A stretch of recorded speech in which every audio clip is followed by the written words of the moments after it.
जय हिंद दोस्तों, government exam study में आपका स्वागत है। आज हम संविधान के बारे में जानेंगे और बिल्कुल बेसिक से जानेंगे। संविधान को पढ़ने से पहले मैं बता दूं, मैं आपको बिल्कुल संविधान बिल्कुल हिस्ट्री जैसे हिस्ट्री समझी जाती है स्टोरी की तरह, वैसा ही समझाऊंगा बिल्कुल रिदम में चलकर। संविधान संविधान क्या है, चर्चा आई तो संविधान को जानते हैं। संविधान होता है किसी भी देश या सरकार को चलाने के लिए वहाँ की बुनियादी नियमों का दस्तावेज होता है, जिससे किसी भी देश या सरकार को चलाया जाता है। ये संविधान कहलाता है। संविधान होता है दो प्रकार का होता है, एक होता है लिखित, एक अलिखित, यानी कोडिफाइड, नॉन कोडिफाइड। आप इसको रिटन और अनरिटन भी बोल सकते हैं। संविधान कितने प्रकार का होता है? दो प्रकार का होता है। आपको यहाँ पर लिखना है संविधान, यहाँ पर लिखना है आपको प्रकार लिखना है। एक आपका होता है लिखित, एक होता है आपका अलिखित। आप नोट भी करते जा सकते हैं, लिखित और अलिखित। लिखित को कहते हैं कोडिफाइड, अलिखित को कहते हैं नॉन कोडिफाइड। आप इसको रिटन और नॉन रिटन भी लिख सकते हैं। लिखित संविधान में आता है आपका जैसे अमेरिका का बहुत बड़ा संविधान है, अमेरिका हो गया, भारत हो गया, ये लिखित संविधान है। अलिखित में आपका आता है ब्रिटेन यानी यूके, इंग्लैंड, सऊदी अरब,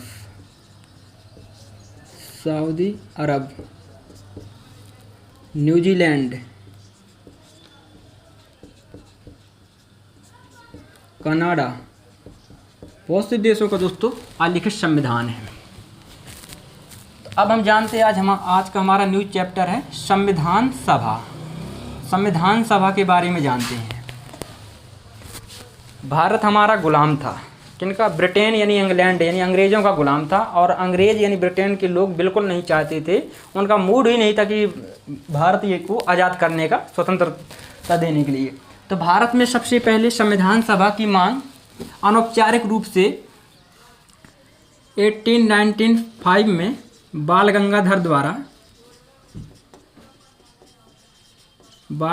द्वारा स्वराज नामक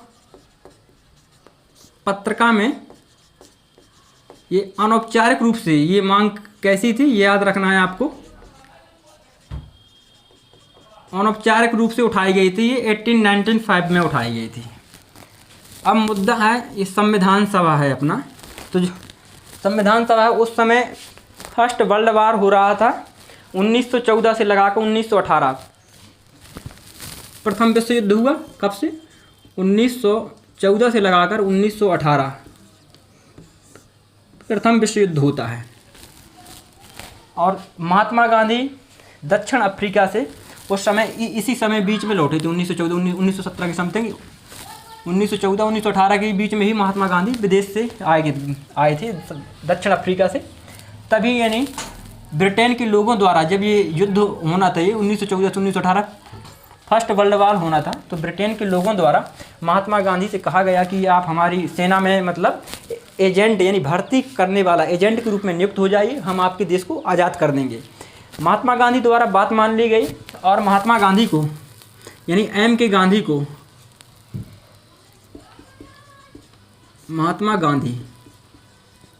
मनमोहन करमचंद्र गांधी यानी एम के गांधी को भर्ती करने वाला एजेंट यानी ब्रिटिश सेना में उनको भर्ती कर लिया। सेना में भर्ती करने वाला एजेंट के रूप में उनको भर्ती कर लिया जाता है। इसके बाद में जब फर्स्ट वर्ल्ड वार हो जाता है 1914 से 1918, प्रथम विश्व युद्ध जब हो जाता है, तो ब्रिटिश लोगों द्वारा इसको नकार कर दिया जाता है गांधी जी से, और कहा जाता है कि हम भारत को आज़ाद नहीं करेंगे, स्वतंत्र नहीं करेंगे। इसलिए गांधी जी ने इनकी जो भर्ती के एजेंट के रूप में जो नियुक्त किया था, इनको नकार कर दिया। और गांधी जी द्वारा यहाँ पर 1922 में, आपको दोस्तों समझते चलना, बिल्कुल स्टोरी की तरह समझाऊंगा। 1922 में महात्मा गांधी द्वारा संविधान सभा की मांग उठाई गई। यह महात्मा गांधी द्वारा कहाँ पर उठाई जाती है? यूथ इंडिया में उठाई जाती है महात्मा गांधी द्वारा। फिर इसके बाद 1924 में मोतीलाल नेहरू द्वारा मांग उठाई जाती है। मोतीलाल नेहरू द्वारा। फिर 1934 में एम.एन. राय द्वारा मांग उठाई जाती है और यह पहली औपचारिक रूप से मांग थी। कैसी थी? पहली औपचारिक मांग थी। और यहाँ पर कोई पूछे सबसे पहले अनौपचारिक मांग कौन थी, तो याद रखना है बाल गंगाधर तिलक द्वारा स्वराज नामक पत्रिका में ये सबसे पहली अनौपचारिक मांग थी। अब ये कहानी यहाँ तक हो गई 1934 तक।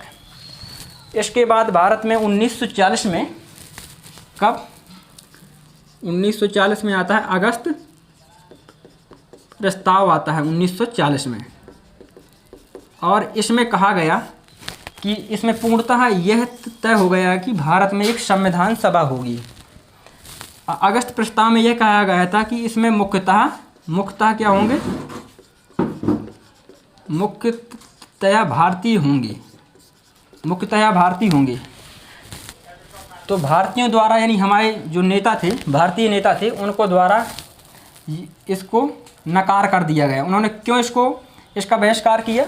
इसलिए किया कि उनका मानना था कि मुख्यतः भारतीय होंगे। उस समय यानी ब्रिटेन का भारत में शासन भी चल रहा था, तो कुछ अनेक संगठन बने हुए थे, तो उनका मतलब था कि इसमें वो संगठन भी शामिल होंगे, इसलिए भारतीयों द्वारा इसको रद्द कर दिया गया। इसके बाद आपका 1942 में, जब उस समय ब्रिटेन में विंस्टन चर्चिल की सरकार हुआ करती थी, तो 1942 में आपका आता है इरप्स मिशन आता है। इरप्स मिशन आता है 1942 में।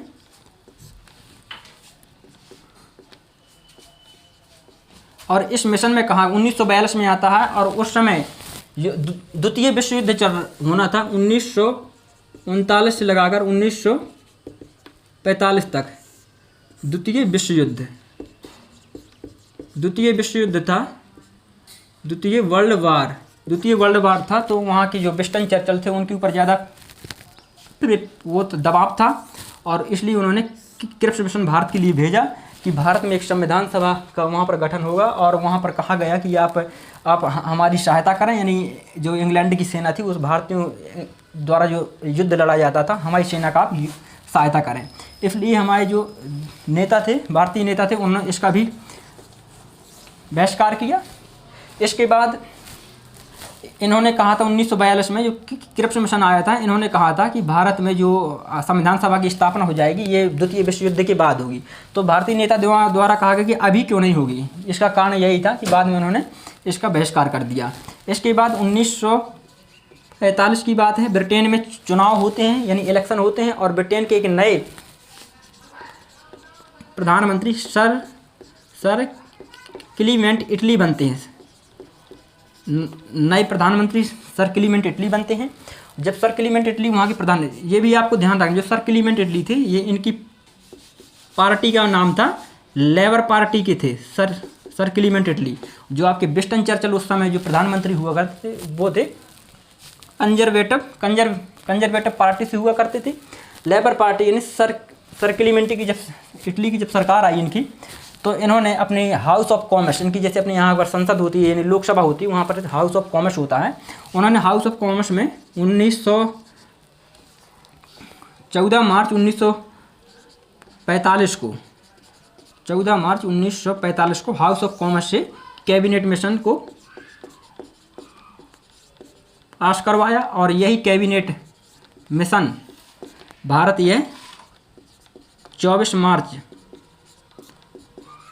1946 को, सॉरी यहाँ पर 14 मार्च 1945 नहीं दोस्तों, यहाँ 14 मार्च 1946 है, 1946 याद रखना। ये कैबिनेट मिशन 24 मार्च 1946 को ये भारत आता है। और इस कैबिनेट मिशन में 3 सदस्य होते हैं। 3 सदस्य को हमको याद कैसे रखना है? आपको PAS से याद रखना है। P से हो जाएगा पैंथिक लॉरेंस। कौन हो जाएंगे? Pethick Lawrence. P से पैंथिक लॉरेंस। A से हो जाएगा आपका AV अलेक्जेंडर। कौन हो जाएंगे? AV अलेक्जेंडर हो जाएगा। S से हो जाएगा स्टेफोर्ड हो जाएगा। उस समय जो पैंथिक लॉरेंस ये भारत सचिव हुआ करते थे, और AV अलेक्जेंडर आपके नेवी मंत्री हुआ करते थे, और स्टेफोर्ड के वाणिज्य यानी कॉमर्शियल मिनिस्ट्री के था, मंत्री हुआ करते थे। इसके बाद जुलाई 1946 में संविधान सभा की स्थापना, संविधान सभा के लिए भारत में संविधान सभा की स्थापना होती है। संविधान सभा की स्थापना होती है। संविधान सभा की स्थापना के लिए भारत में इलेक्शन होने थे सीटों पर, यानी 389 सीटों पर चुनाव हुए, यानी 389 सदस्यों को लिया गया। अब यहाँ से क्वेश्चन उठता है कि उस समय 389 ही सदस्यों को क्यों लिया गया?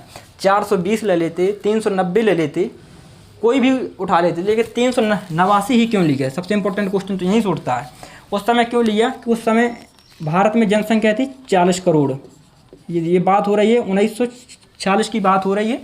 तब भारत में जनसंख्या 40 करोड़ हुआ करती थी और ये आधार रखा गया था 10 लाख जनता पर एक सीट। 10 लाख जनता पर एक सदस्य होगा। कितना होगा? 1 सदस्य, यानी 1 सीट होगी। इसलिए 40 करोड़ जनसंख्या पर 389 ही सदस्य नियुक्त हुए। 389 सदस्य। अब 389 सदस्य कहते थे, याद रखेंगे, इसमें थे 292 प्लस 4 और आपके एक हुआ करते थे 93। जो 292 प्लस 4, 292 प्लस 4 ये हुआ करते ब्रिटिश भारत। अब ब्रिटिश भारत क्या है? ब्रिटिश भारत वो है जहाँ भारत में यानी अंग्रेजों का शासन था, ब्रिटिश लोगों का शासन था, वो ब्रिटिश भारत है।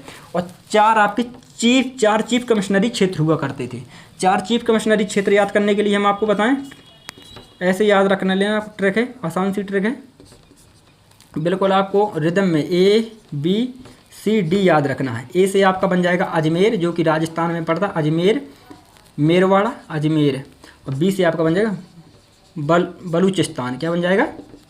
बलूचिस्तान। सी से बन जाएगा कुर्ग, जो कर्नाटक में पड़ता है वर्तमान में, बलूचिस्तान वर्तमान में पाकिस्तान में पड़ता है। और डी से बन जाएगा आपका दिल्ली। क्या बन जाएगा? दिल्ली। ये 4 चीफ कमिश्नरी क्षेत्र हुआ करते हैं। ये एग्जाम की दृष्टि बहुत ये पूछ लिए जाते हैं।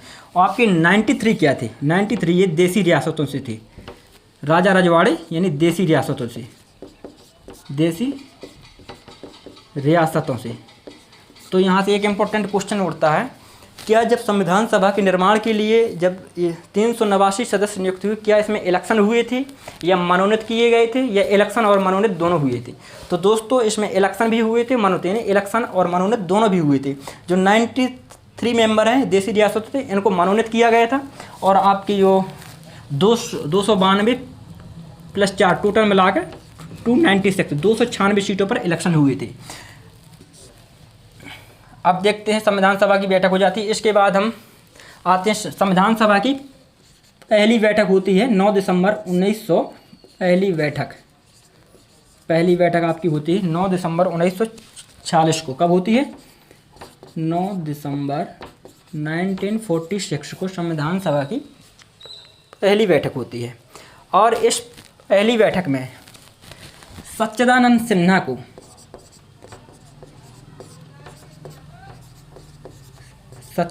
सिन्हा को अस्थायी अध्यक्ष के रूप में नियुक्त किया जाता है, ये चुना जाता है। अस्थायी अध्यक्ष के रूप में चुना जाता है। अब सच्चिदानंद, अब यहाँ से क्वेश्चन बनता है, क्या 9 दिसंबर 1946 की जो संविधान सभा की पहली बैठक हुई थी, तो उसमें सच्चिदानंद सिन्हा को उसमें चुनाव किए गए थे या मनोनीत किया गया था? क्या किया गया था? तो इसमें या फिर वो संविधान सभा के सबसे ओल्डेस्ट मेंबर थे, यानी वयोवृद्ध व्यक्ति थे। तो दोस्तों वो ना चुनाव हुई, तो उनको क्या किया? मनोनीत किया, यानी वो संविधान सभा के सबसे वयोवृद्ध व्यक्ति थे, इसलिए उनको संविधान सभा 9 दिसंबर 1946 की पहली बैठक का अस्थायी अध्यक्ष नियुक्त किया गया था। और इस बैठक में, यानी 9 दिसंबर 1946 की जो बैठक होती है, इस बैठक में 207 मेंबर उपस्थित हुए थे। और इसमें महिलाएं कितनी उपस्थित हुई थी? इसमें टोटल 9 इसमें पहली बैठक में 9 महिलाएं उपस्थित होती हैं, 9 महिलाएं उपस्थित होती हैं और 207 टोटल मेंबर उपस्थित होते हैं। यहाँ क्वेश्चन उठता है कि वहाँ 389 सीटों पर इलेक्शन, यानी 389 सीटें टोटल थी, यहाँ पर 207 ही मेंबर क्यों नियुक्त हुए? क्योंकि पहली बैठक 9 दिसंबर 1946 का मुस्लिम लीग द्वारा क्या किया गया? बहिष्कार किया गया। मुस्लिम लीग द्वारा बहिष्कार किया गया। अगर मुस्लिम लीग की सीटें कितनी थी? मात्र 73 सीटें थी, 389 ही सीटें थी। अगर इसमें अगर घटाते हैं तो ये तो आता है 316 आता है घटाने से। मुस्लिम लीग द्वारा तब भी यहाँ पर 207, क्योंकि उस समय जो अपने देसी रियासतें राजा रजवाड़े थे उन्होंने अपने भविष्य का निर्धारण नहीं किया था कि हमको कहाँ पर जाना है, अगर जाना है तो हमको सदस्य किसे नियुक्त करना है, इसलिए वो भी नहीं इसमें अनुपस्थित रहे, इसलिए आपकी 207 ही। और एक इम्पोर्टेंट क्वेश्चन ये 9 दिसंबर 1946 की बैठक से ये उठता है, अस्थायी अध्यक्ष सच्चिदानंद सिन्हा थे, तो पहली बैठक के उपाध्यक्ष कौन नियुक्त किए गए थे? कौन उपाध्यक्ष?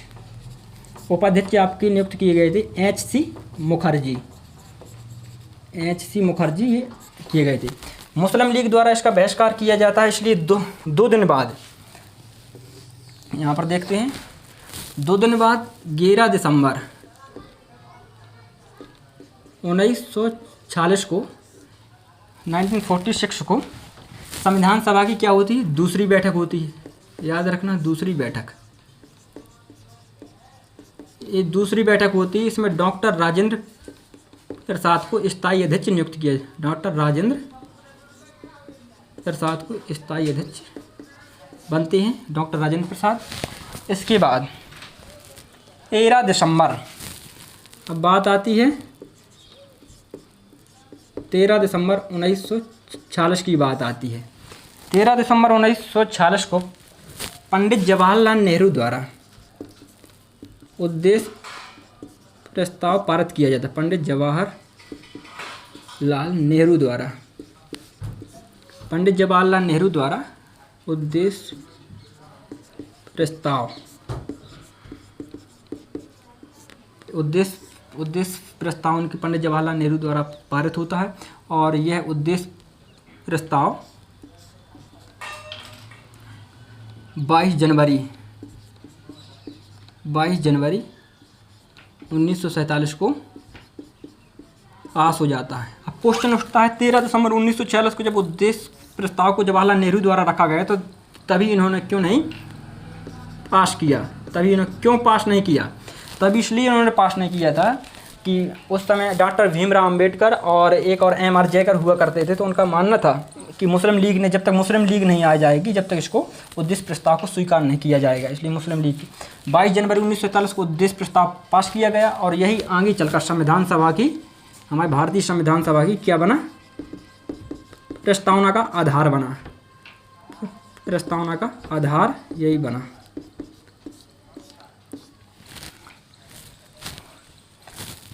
संविधान निर्माण के लिए कुल 13 समितियां बनाई गई थीं।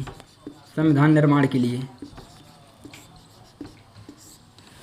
कुल 13 समितियां बनाई गई थी। अब समिति 2 प्रकार की बनी थी। एक समिति, जो समिति बनाई गई वो 2 प्रकार की बनी थी। एक विषय समिति बनी थी, एक बनी थी प्रक्रिया समिति। 2 प्रकार की बनाई। विषय समिति में जैसे संघ समिति और आपकी ये सरदार पटेल जन हुआ करते थे प्रांतीय समिति के, और जो आपके राजेंद्र प्रसाद संचालन समिति, प्रक्रिया समिति, और आपके एक होती है मौलिक अधिकार समिति और एक अल्पसंख्यक समिति होती है। मौलिक अधिकार में एक मौलिक अधिकार उप समिति होती है। अल्पसंख्यक समिति में एक अल्पसंख्यक उप समिति। जो मौलिक अधिकार उप समिति और अल्पसंख्यक उप समिति होती है, इसमें सरदार पटेल को अध्यक्ष बनाया जाता है। और जो आपके ये अल्पसंख्यक समिति होती है, इसके भी अध्यक्ष सरदार पटेल हुआ करते हैं। लेकिन जब मौलिक अधिकार उप समिति बनाई गई, मौलिक अधिकार उप समिति, तो उसके आपके अध्यक्ष JP कृपलानी हुआ करते थे। किसके हुआ करते थे? JP कृपलानी। मौलिक अधिकार उप समिति की JP कृपलानी। और एक बनी थी एक अल्पसंख्यक उप समिति, उसके अध्यक्ष आपके हुआ करते थे H.C. मुखर्जी। याद रखना है, मौलिक अधिकार समिति और अल्पसंख्यक समिति, इनके दोनों की हुआ करते थे सरदार पटेल। और मौलिक अधिकार उप समिति और अल्पसंख्यक उप समिति, इनके मौलिक अधिकार उप समिति के JP कृपलानी अध्यक्ष थे और अल्पसंख्यक उप समिति के आपके H.C. मुखर्जी थे। इस प्रकार से टोटल 13 समितियां बनाई गई थी। आगे देखते हैं दोस्तों।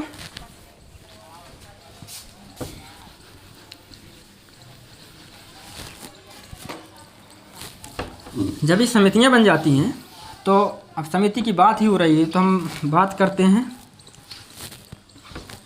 इससे पहले मैं आपको एक और थोड़ी जानकारी दे दूँ। आपने सुना होगा B.N. राव, बहुत जाने माने और संविधान सभा में बहुत ही इनका योगदान रहा है। B.N. राव, B.N. राव से ऐसा लगता है जैसे ये संविधान सभा के साथ साथ ये संविधान सभा के सदस्य भी रहे हों। लेकिन दोस्तों याद रखना, B.N. राव संविधान सभा के मेंबर यानी सदस्य नहीं रहे हैं। यह एक ICS अधिकारी थे और इन्होंने संविधान निर्माण में अपनी निःशुल्क सेवाएं दी हैं। और B.N. राव यानी बेनेगल नरसिंह राव ये इंटरनेशनल कोर्ट ऑफ जस्टिस भी रह चुके हैं, पहले रह चुके हैं वो भी। और इन्होंने सबसे पहले संविधान निर्माण के लिए एक प्रारूप या ड्राफ्ट कह सकते हैं तैयार किया था, ड्राफ्ट। और ये इनके ड्राफ्ट में 243 अनुच्छेद थे और आपकी 13 अनुसूचियाँ बनाई थी B.N. राव द्वारा। और इन्हीं के ड्राफ्ट में विचार विमर्श करने के लिए एक बनाई जाती है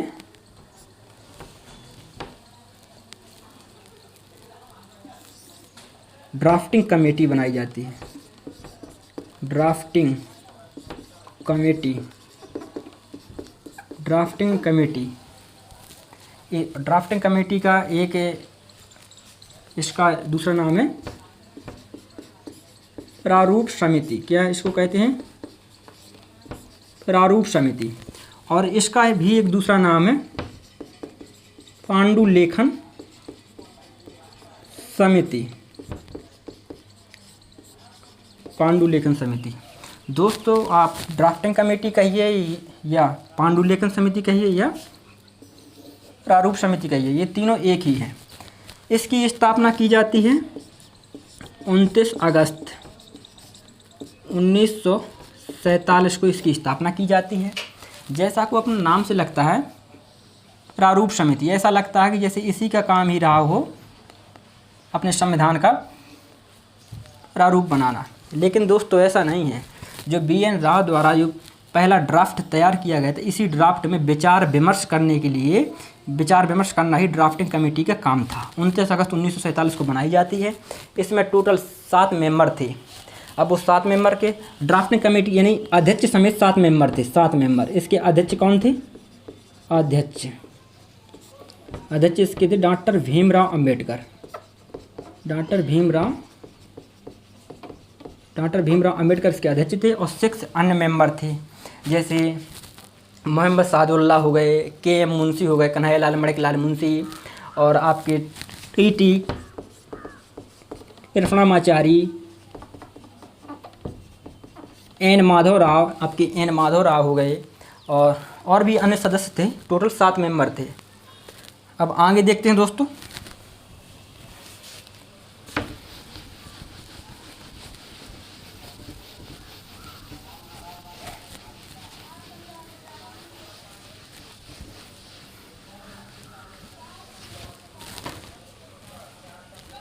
जब संविधान जब बन जाता है तो संविधान की कुछ रीडिंग होती है, यानी संविधान के वाचन होते हैं।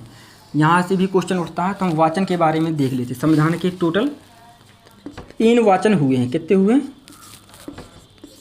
3 वाचन। कोई पूछे कितने वाचन हुए तो आपको बताना है 3 वाचन हुए हैं। तो पहला वाचन देखते हैं।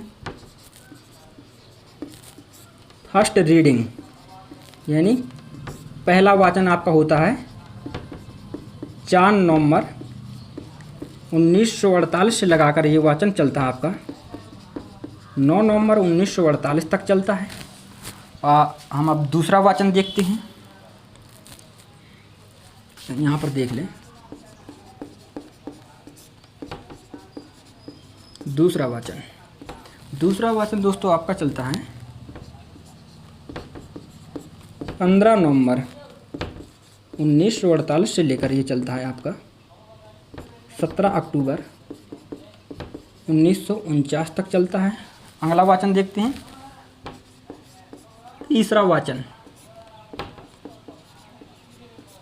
वाचन आपका चलता है 14 नवंबर 1949 से लेकर ये चलता है 26 नवंबर 1949 तक। दोस्तों ये आपको वचन याद रखना है, एग्जाम की दृष्टि से बहुत है। पहला वचन 4 नवंबर 1948 से लेकर 9 नवंबर 1948। दूसरा वचन 15 नवंबर 1948 से 17 अक्टूबर 1949। तीसरा वचन 14 नवंबर 1949 से 26 नवंबर 1949 तक चलता है। अब दूसरे वाचन से क्वेश्चन उठेगा, ये सबसे लॉन्गेस्ट वाचन है। कैसा? सबसे लंबा वाचन है, लॉन्गेस्ट रीडिंग है। लगभग 11 मंथ यानी 11 माह तक चला था। लॉन्गेस्ट रीडिंग है यानी 11 मंथ तक चला। तीसरा वाचन याद, आपको वाचन याद रखने हैं, वाचन बता दिए। इसके बाद अब देखते हैं अगला। कन्फ्यूजन सबसे ज़्यादा होती है संविधान सभा में टोटल बैठकें कितनी हुई हैं। टोटल बैठकें कितनी हुई हैं? यहाँ पर 12 बैठकें कहीं कहीं मिलती हैं, कहीं कहीं 11 बैठकें भी मिलती हैं। अब हम देखते हैं 11। अंतिम बैठक, जो आपका अंतिम बैठक कह दें या अंतिम अधिवेशन कह दें, अंतिम बैठक आपकी होती है 24 जनवरी 1950 को, ये अंतिम बैठक होती है। अगर दोस्तों हम 24 जनवरी 1950 को भी हम बैठक के रूप में अगर काउंट कर लेते हैं, क्या कर लेते हैं? काउंट कर लेते हैं, तो संविधान सभा की टोटल 12 बैठकें हुई थी। और वैसे अगर काउंट नहीं करते हैं तो 11 बैठकें। अगर क्वेश्चन पेपर में आए 12 11 दोनों ऑप्शन में अगर आ जाएं और अदर भी ऑप्शन हो तो आपको 12 में ही टिक लगाना है। अगर ऑप्शन में 12 नहीं आता है तो आपको 11 में लगाना है आंसर। अब आगे देखते हैं।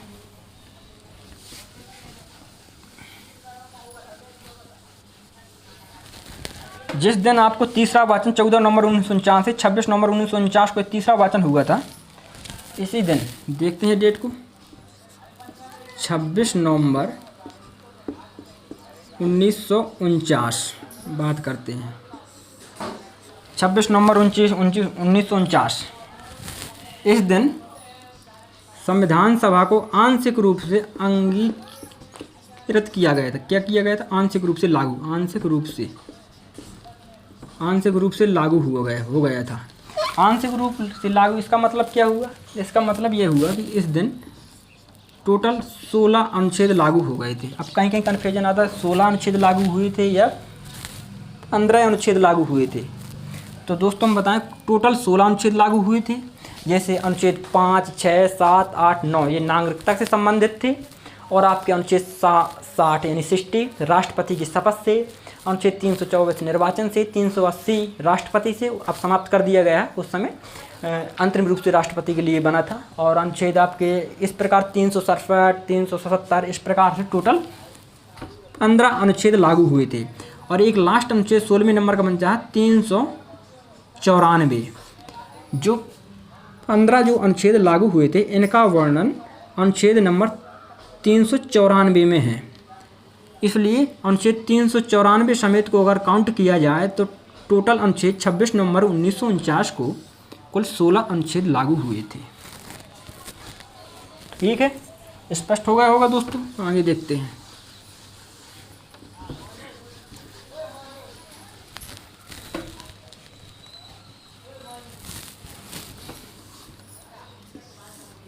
एक इम्पोर्टेंट क्वेश्चन ये उठता है कि संविधान सभा में टोटल महिलाएं कितनी थी? तो बताएं दोस्तों, टोटल महिलाएं संविधान सभा में 15 महिलाएं थी टोटल। और जब पहली बैठक हुई थी मैंने आपको बताया था 9 दिसंबर 1946 को, तो उसमें 9 महिलाएं उपस्थित थीं।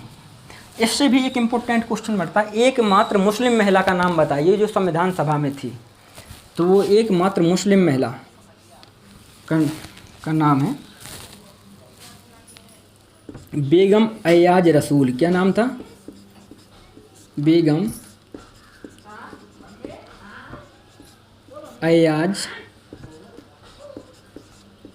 अयाज रसूल नाम था। एकमात्र ये मुस्लिम महिला, याद रखना है आपको।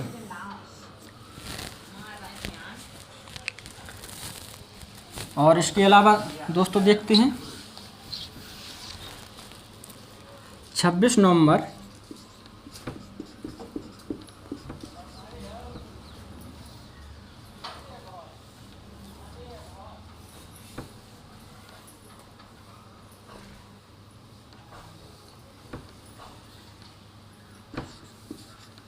जो अंतिम बैठक हुई थी 24 जनवरी 1950 को, जो संविधान सभा की अंतिम बैठक होती है, इसमें 2 काम किए जाते हैं। वो 2 काम कौन कौन किए जाते हैं? पहला काम है संविधान सभा में इसमें 284 लोगों ने सिग्नेचर किए थे। और दूसरा काम है इस दिन प्रथम राष्ट्रपति देश के डॉक्टर राजेंद्र प्रसाद को बनाया जाता है प्रथम देश के राष्ट्रपति। 284 लोगों ने, अब यहाँ पर जब संविधान सभा बनी तो 389 मेंबर थे। 15 अगस्त 1947 को इसमें 299 मेंबर बचे और यहाँ पर 284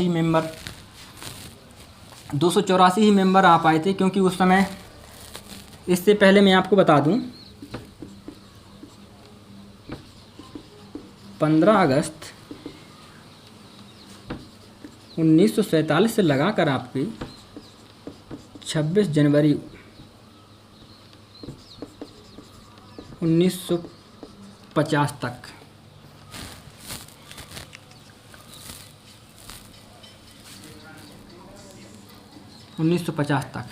इस समय भारत की जो शासन व्यवस्था थी वो संविधान लागू नहीं पूर्णतः हुआ था, तो ऐसे चल रही थी। भारतीय शासन व्यवस्था कहती थी। उस दिन नियम बनाए गए थे। एक था अपने 1935 का भारतीय शासन अधिनियम। क्या था? भारतीय शासन अधिनियम था। भारतीय शासन अधिनियम था। और एक था 1947 का स्वतंत्रता अधिनियम। आपने आर्टिकल 395 को जाना होगा, पढ़ा होगा। आर्टिकल 395, आर्टिकल 395 के द्वारा भारत शासन अधिनियम 1935, स्वतंत्रता अधिनियम 1947 को समाप्त कर दिया गया आर्टिकल 395 के तहत। याद रखना दोस्तों। और ये 24 जनवरी 1950 को ये बैठक हुई थी, इसमें राष्ट्रीय गीत और राष्ट्रीय गान को भी स्वीकार किया गया। समय लगा 2 वर्ष 11 माह 18 दिन। कितना लगा? 2 वर्ष 11 मंथ, हिंदी से लिख दें, 11 माह 18 दिन ये भारतीय संविधान में समय लगा। और इसमें संविधान बनने में खर्च कितना आया, यानी व्यय कितना हुआ? व्यय इसमें हुआ लगभग 63,96,729 रुपये का खर्च हुआ था। और इस संविधान सबसे पहले लिखा किसने था? ये क्वेश्चन ये उठता है। इसमें तो कोई दुराई नहीं, भारतीय संविधान के जनक कहे जाते हैं आपके डॉक्टर भीमराव अंबेडकर कहे जाते हैं भारतीय संविधान के जनक।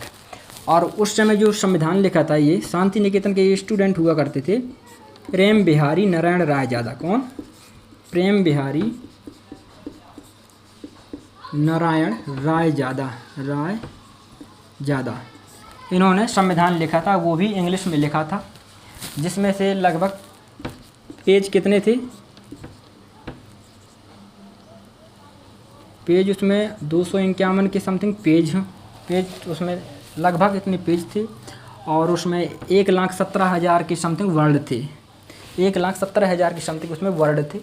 और ये किस में लिखा गया था? इंग्लिश में लिखा गया था। और जो डिजाइनिंग का काम था, जो संविधान के चारों जो डिजाइनिंग का काम था, वो काम किया था ये शांति निकेतन के एक स्टूडेंट हुआ करते नंदलाल बोस, और एक दूसरे हुआ करते थे राम मनोहर सिन्हा। उन्होंने इसमें डिजाइनिंग का काम किया था। दोस्तों कुछ और बातें हम बताएं, आगे देखते हैं। जब भारत का संविधान सभा बन जाता है, जब पहली बैठक यहाँ पर हो रही थी, हमने पहली बैठक संविधान सभा की 9 दिसंबर 1946 को होती है। उसमें से मुस्लिम लीग ने उसका बहिष्कार किया था। तो उस समय ब्रिटेन के प्रधानमंत्री नहीं रहे थे, लेकिन ब्रिटेन के पूर्व जो प्रधानमंत्री थे विंस्टन चर्चिल, उन्होंने कहा था संविधान सभा के बारे में, यह एक विवाह है जिसकी दुल्हन गायब है। ये स्टेटमेंट याद रखना है। किसका? एक पूर्व प्रधानमंत्री विंस्टन चर्चिल का, इंग्लैंड के थे विंस्टन चर्चिल। विंस्टन चर्चिल ने क्या कहा था? विंस्टन चर्चिल ने कहा था यह एक विवाह है जिसकी दुल्हन गायब है। और एक दूसरा इन्होंने स्टेटमेंट भी दिया। यह एक एक जातीय संस्था है संविधान सभा के बारे में। और इसके बाद एक आपने सुना होगा साइमन कमीशन, 1927 में भारत आया था। साइमन कमीशन या आयोग लिख सकते हैं। साइमन आयोग 1927 में किसके द्वारा भेजा गया था? लॉर्ड साइमन द्वारा। लॉर्ड साइमन ने संविधान सभा के बारे में कहा है यह एक हिंदुओं की सभा है। ये लॉर्ड साइमन का कथन है। और इसके अलावा संविधान सभा के लिए एक और इंग्लैंड के, अब आप डॉक्टर भीमराव अंबेडकर के बारे में कुछ जान लेते। डॉक्टर भीमराव अंबेडकर, डॉक्टर भीमराव अंबेडकर,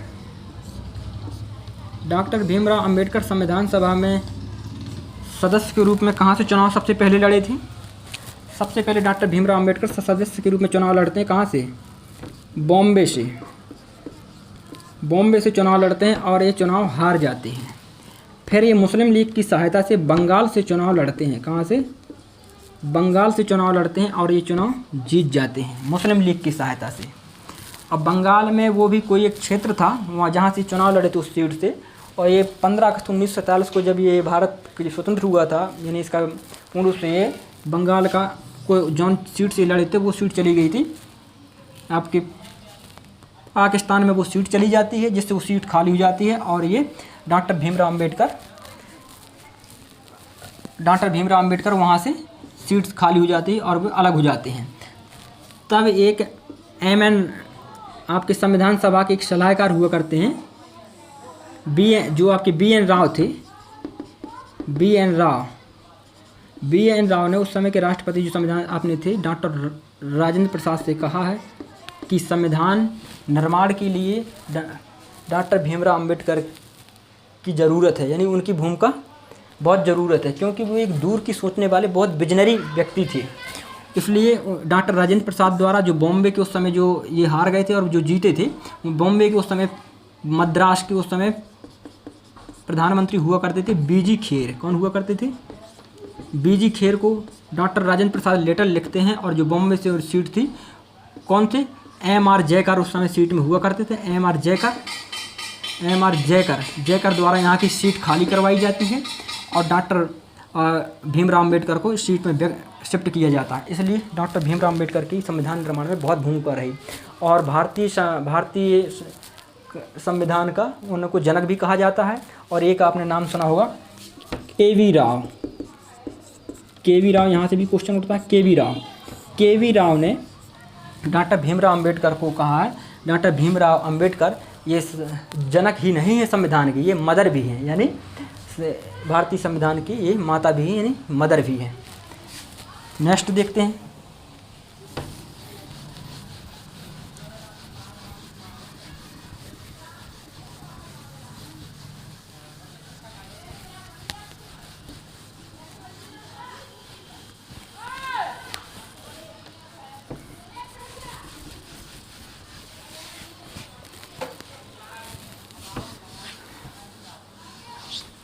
अब इससे भी पहले हम जानते कुछ अब राजनीतिक विज्ञान से आपको सुन। राजनीतिक विज्ञान का जनक कौन है? राजनीतिक विज्ञान का जनक, राजनीतिक विज्ञान का कोई जनक पूछे तो आपको बताना अरस्तु है।